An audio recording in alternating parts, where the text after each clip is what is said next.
কৃষক ভাই, আমাদের দেশটা কোনো না কোনোভাবে কোনো কিছু, হোক সেটা অবস্তু, হোক সেটা ভালো বস্তু, যদি কোনোভাবে প্রচার হয়ে যায়, আমার আপনার মাথায় কিন্তু এটাই রয়ে যায়। যদি কেউ বলে এই বস্তুটা খাইলে আপনি উপকৃত হবেন, হ্যাঁ আমরা সমানে সবাই খাইতে শুরু করি। দেখেন, আজ থেকে ৫-৭ বছর আগে বাজারে কচুরলতি কিন্তু এইভাবে বিক্রি হইতো না। এখন কিন্তু বাণিজ্যিকভাবে কচুরলতিটা চাষ হচ্ছে, জাতের পরিবর্তন ঘটছে, কিন্তু এটা কিন্তু এখন বাজারে অহরহর বেচা কিনা হচ্ছে। আরও অতীতে যদি চলে যাই, চিংড়ি মাছ, বেলে মাছ, এগুলো কিন্তু কেউ খাইতো না। কাঁকড়া, এগুলো কেউ খাইতো না, এখন কিন্তু এগুলো বাজারে বেচা কিনা হচ্ছে।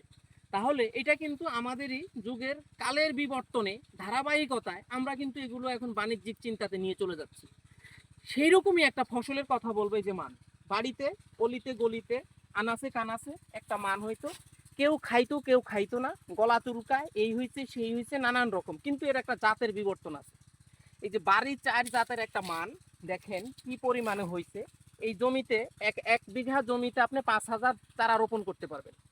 এর এক একটা মানের দাম ১৫০ থেকে ২০০ টাকা দাম আসে, যদি সাইজ বেশি হয় ৩০০ টাকা পর্যন্ত এক এক পিস মানের দাম আসে। তাহলে এক বিঘা জমিতে আপনি যদি ৫,০০০ চারা রোপণ করতে পারেন ৩৩% বিঘাতে, আপনি একটু আইডিয়া করেন ৮ মাসে আপনার কি পরিমাণ ফলন আসতে পারে। তাই আমি আশা রাখবো এই মানটা জাত সংগ্রহ করে, বাড়ির চার জাতের মান, এটা কিন্তু ভাই মুখ চুলকাবে না, গলা চুলকাবে না, কোনো সমস্যা নাই। এবং এই মানের একটা কঠিন ঔষধি গুণ আছে।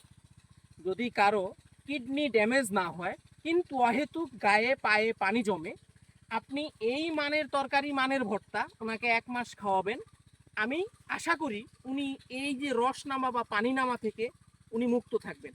তাই আশা রাখবো আমরা বাণিজ্যিক চিন্তা ধারা, একটু চিন্তা ধারা চেঞ্জ করব এবং ভিন্ন ভিন্ন ফসলের চাষ আমরা শুরু করব, তবেই আমরা লাভবান হব। ধন্যবাদ।